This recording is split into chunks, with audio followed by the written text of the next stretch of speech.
மலர் HD கனடாவின் இன்றைய முக்கிய செய்திகள். இலங்கை செய்திகள். வடக்கில் தமிழ் கட்சிகளின் வாக்குகளை உடைத்த அனுரவின் நகர்வு. தமிழ் தரப்புகளுக்கு காத்திருக்கும் பாரிய சவால். சஜித் அணிக்குள் கடும் குழப்பம். பதவியில் இருந்து நீக்க நடவடிக்கை. ஓரிரு நாட்களில் நாட்டை கட்டியெழுப்ப முடியாது. தேசிய மக்கள் சக்தி. புலம்பெயர் தமிழ் மக்களுக்கு அழைப்பு விடுத்துள்ள அனுர தரப்பு. மஹிந்தவின் கனவு நனவாகியது. நாமல் ராஜபக்ச. இனிவரும் காலங்களில் யானையுடன் பயணிக்கப் போகும் ரணில்.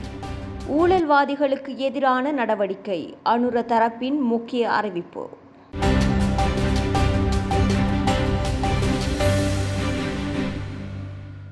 தமிழ் சமூகமானது தமிழ் தேசிய கட்சிகளுக்கு வாக்களிக்கும் முறைமையை உடைத்து தேசிய மக்கள் சக்திக்கு வாக்களிக்க முன்வந்தமைக்கு வடக்கில் திடீரென வீசிய அனுர அலையே காரணம் என ஜாழ் பல்கலைக்கழகத்தின் சமூகவியல் சிரேஷ்ட விரிவுரையாளர் அகிலன் கதிர்காமர் சுட்டிக்காட்டியுள்ளார். தேசிய மக்கள் சக்தியானது பொது தேர்தலில் 3/2 பெரும்பான்மையை பெற்று முக்கிய அரசியல் வரலாற்றை படைக்க வடக்கில் உள்ள தமிழ் சமூகத்துக்கு பங்கு முக்கியமானது எனவும் அவர் கூறியுள்ளார். சர்வதேச ஊடகம் ஒன்றுக்கு வழங்கிய நேர்காணலிலேயே அவர் இதனை கூறியுள்ளார். குறிப்பாக தமிழ் சமூகம் தமிழ் கட்சிகளுக்கு வாக்களிக்கும் முறைமை உடைக்கப்பட்டு தேசிய மக்கள் சக்திக்கு வாக்களித்தமையானது இந்த நாட்டின் முக்கிய வரலாறாகும் என அவர் கூறியுள்ளார்.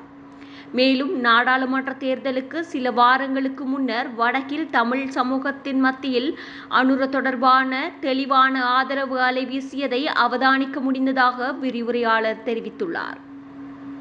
இதன் அடிப்படையில் பல தமிழ் வாக்காளர்கள் தமது சமூகத்தின் அரசியல் தலைவர்கள் தமக்கென சிறந்த தீர்வு தொடர்பான வாக்குறுதிகளை நிறைவேற்ற தவறியமைக்காக அவர்கள் மீது கோபமடைந்துள்ளனர் எனவும் அகிலன் கதிர்காமர் விளக்கம் அளித்துள்ளார். புதிய அரசாங்கத்தால் திணிக்கப்பட போகும் தீர்வுகளை எதிர்கொள்ள வேண்டிய நிலை ஏற்பட போகும் என்பதனை உணர்ந்து தமிழ் தரப்புகள் ஒன்றிணைய வேண்டும் என சட்டத்தரணி வி மணிவண்ணன் தெரிவித்துள்ளார். ஜாழ்ப்பாண ஊடக அமையத்தில் நடைபெற்ற ஊடக சந்திப்பின் போதே அவ்வாறு தெரிவித்தார். மேலும் தெரிவிக்கையில், இடதுசாரிகளுக்கு என பண்பியல்பு இருக்கின்றது. அவர்கள் தமக்கு ஏற்றவாறு சட்டங்களை மாற்றி தமது ஆட்சியை தக்க வைத்துக் கொண்டிருப்பார்கள். இதனை உணர்ந்து கொண்டு தமிழ் தரப்பு ஒற்றுமைப்பட வேண்டும். வடக்கையும் கிழக்கையும் பறிகொடுத்துவிட்டு எங்கள் மீது திணிக்கப்பட போகும் தீர்வுகளை ஏற்றுக்கொள்ள வேண்டிய நிலை ஏற்பட போகும் என்பதனை உணர்ந்து கொண்டு உள்ளூராட்சி தேர்தல் மற்றும் மாகாண சபை தேர்தல்களிலும் அவற்றினை தமிழ் தரப்பு பறிகொடுக்க வேண்டிய நிலைமை ஏற்படும். இதனை உணர்ந்து தமிழ் தரப்புகள் ஒற்றுமைப்பட வேண்டும். இதனை நாம் அழைப்பாக கூட விடுக்கின்றோம். தேர்தலில் தோற்று போனவன் என இதனை பலர் கூறி நகையாடலாம். அவ்வாறில்லாமல் தமிழ் தலைமைகள் ஒன்றுபட வேண்டிய கட்டாயம் ஏற்பட்டுள்ளது. ஆசன மோதல்களை கைவிட்டு தமிழ் தரப்பு ஒன்றிணைய வேண்டும். தேசிய மக்கள் சக்தி வாக்களித்து விட்டார்கள் என தமிழ் வாக்காளர்களை மலினப்படுத்த விரும்பவில்லை. பொது கட்டமைப்பின் உடைவுக்கு பொது அமைப்புகள் தான் பொறுப்பேற்க வேண்டும். அவர்கள்தான் உடைத்தார்கள் என்றார். ஐக்கிய மக்கள் சக்தி கட்சிக்குள் குழப்ப நிலை ஏற்பட்டுள்ளதாக கட்சி தகவல்கள் தெரிவிக்கின்றன. அதற்கமைய சஜித் பிரேமதாச கட்சியின் தலைவராக செயற்படுவதுடன் எதிர்க்கட்சி தலைவர் பதவி ஹர்ஷ டி சில்வாவுக்கு வழங்கப்பட வேண்டும் என அழுத்தங்கள் பிரயோகிக்கப்பட்டுள்ளன. சஜித் பிரேமதாச தொடர்ச்சியாக 2 ஜனாதிபதி தேர்தல்களிலும் 2 பொது தேர்தல்களிலும் தோல்வியடைந்த நிலையில் இந்த கோரிக்கை விடுக்கப்பட்டுள்ளது. குறிப்பாக சஜித் பிரேமதாசா 2 சந்தர்ப்பங்களிலும் ஆளும் கட்சிக்கு 3/2 அதிகாரம் கிடைப்பதை தடுக்க முடியவில்லை. அத்துடன் எதிர்க்கட்சி தலைவரின் அதிகாரத்தின் கீழ் பல விடயங்களை நாடாளுமன்றத்தில் தலையிட்டு விவாதித்த போதும் அது மக்களை கவரவில்லை. இந்த செயற்பாடுகள் சஜித்தை ஆதரிக்கும் மக்கள் மத்தியில் விரக்தி நிலை ஏற்படுத்தியுள்ளது. பாரம்பரியமான கட்சி அரசியலை மக்கள் கடுமையாக நிராகரித்துள்ள நிலையில் அந்த சமூகத்துக்கு தீர்வு காணும் வகையில் கட்சியில் குறிப்பிடத்தக்க மாற்றம் செய்யப்பட வேண்டும் என கோரிக்கை முன்வைக்கப்பட்டுள்ளது. அதற்கமைய பிரபல படித்த புத்திசாலித்தனமான நாடாளுமன்ற உறுப்பினரான ஹர்ஷ டி சில்வாவை எதிர்க்கட்சி தலைவராக நியமிப்பதன் மூலம் அரசாங்கத்தை வெற்றிகரமாக எதிர்கொள்ள முடியும் எனவும் எதிர்பார்க்கப்படுகின்றது. 1-2 நாட்களில் நாட்டை கட்டியெழுப்ப முடியாது என தேசிய மக்கள் சக்தி தெரிவித்துள்ளது. தேசிய மக்கள் சக்தியின் புதிய நாடாளுமன்ற உறுப்பினர் சமந்த வித்யாரட்ன இந்த விடயத்தை தெரிவித்துள்ளார். 76 ஆண்டுகளாக அளிக்கப்பட்ட இந்த நாட்டை ஒரு வருடத்திலேனும் மீட்டெடுக்க முடியாது என அவர் குறிப்பிட்டுள்ளார். நாட்டை கட்டியெழுப்பும் நடவடிக்கை அரசாங்கத்தினால் மட்டும் செய்யக்கூடிய விடயமல்ல என அவர் சுட்டிக்காட்டியுள்ளார். நாடாளுமன்ற தேர்தல் வெற்றியின் பின்னர் மக்களுக்கு நன்றி பாராட்டும் நிகழ்வில் பங்கேற்ற போதே அவர் இந்த விடயத்தை குறிப்பிட்டுள்ளார். பாரிய அளவிலான மோசடிகள் தொடர்பில் விசாரணை நடத்தி நடவடிக்கை எடுக்கப்படும் என அவர் தெரிவித்துள்ளார். எமக்கு கிடைத்த இந்த வெற்றி மக்களுக்கு கிடைத்த வெற்றியாகும் எனவும் புலம்பெயர் தேசத்தில் இருக்கின்ற உறவுகள் ஒன்றிணைந்து எமது நாட்டினை முன்னேற்றுவதற்கு முன்வர வேண்டும் என்றும் வடக்கில் இருந்து நாடாளுமன்றத்துக்கு தெரிவாகியுள்ள உறுப்பினர் இளங்குமரன் தெரிவித்துள்ளார். யாழ்ப்பாணத்தில் நடைபெற்ற ஊடகவியலாளர் சந்திப்பில் இவ்வாறு தெரிவித்துள்ளார். அங்கு அவர் மேலும் தெரிவிக்கையில், எமக்கு கிடைத்த வெற்றி என்பது மக்களுக்கு கிடைத்த பெரியதொரு வெற்றியாகவே கருதப்பட வேண்டும். ஏனென்றால் இதுவரை காலமும் இருந்த அரசியல்வாதிகள் மீது மக்களுக்கு ஏற்பட்டிருந்த வெறுப்பின் காரணமாகவும் அவர்களது பொறுப்பற்ற செயற்பாடுகள் காரணமாகவும் ஐக்கியத்தை ஏற்படுத்துவார் என்ற நம்பிக்கையுடனும் மக்கள் இந்த வாக்குகளை பதிவு செய்துள்ளனர். இந்த தேர்தலில் எமக்கு பல தொழிற்சங்க உதவிகள் செய்திருக்கின்றன. அந்த தொழிற்சங்கங்களுக்கும் மக்களுக்கும் நன்றி கூற கடமைப்பட்டிருக்கின்றோம் என்றார்.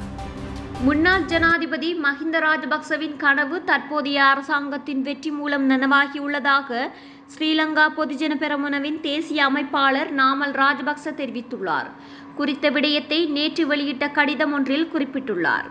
தெற்கில் உள்ள அரசியல் கட்சிகள் வடக்கு மக்களை கவரக்கூடிய சூழலை உருவாக்குவது மஹிந்த ராஜபக்சவின் கனவாக இருந்தது.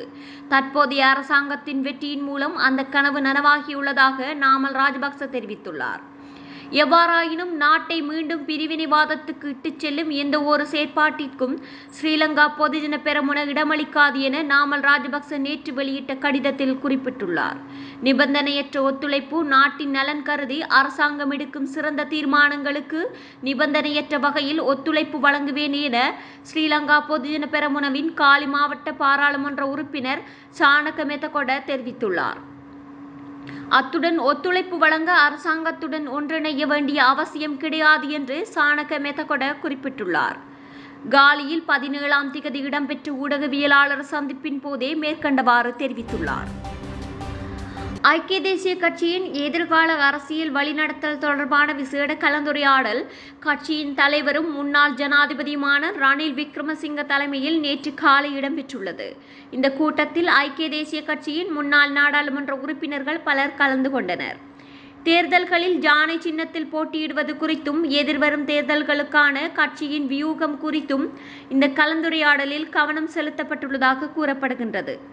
சந்திப்பின் பின்னர் ஊடகங்களுக்கு கருத்து தெரிவித்த கட்சியின் தலைவரும் முன்னாள் நாடாளுமன்ற உறுப்பினருமான வஜிர அபேவர்த்தன எதிர்வரும் அனைத்து தேர்தல்களிலும் யானை சின்னத்தில் போட்டியிட ஐக்கிய தேசிய கட்சி திட்டமிட்டுள்ளதை உறுதிப்படுத்தியுள்ளார். கட்சியின் ஸ்திரத்தன்மையை வலுப்படுத்தவும் கட்சி முன்னோக்கி செல்லும் போது அதன் திசையை வலுப்படுத்தவும் இந்த முடிவு எடுக்கப்பட்டதாக அபேவர்த்தன கூறியுள்ளார். இலங்கையின் பழமையான அரசியல் கட்சிகளில் ஒன்றான ஐக்கிய தேசிய கட்சியானது தனது அடையாளத்திற்கும் வாக்காளர் அங்கீகாரத்திற்கும் மையமாக இருந்த யானை சின்னத்துடன் நீண்டகால தொடர்பை கொண்டுள்ளது.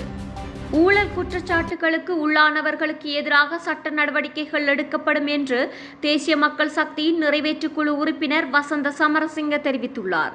அனுராதபுரத்தில் வைத்து ஊடகங்களுக்கு கருத்து தெரிவிக்கும் போதே அவர் மேற்கண்டவாறு குறிப்பிட்டார்.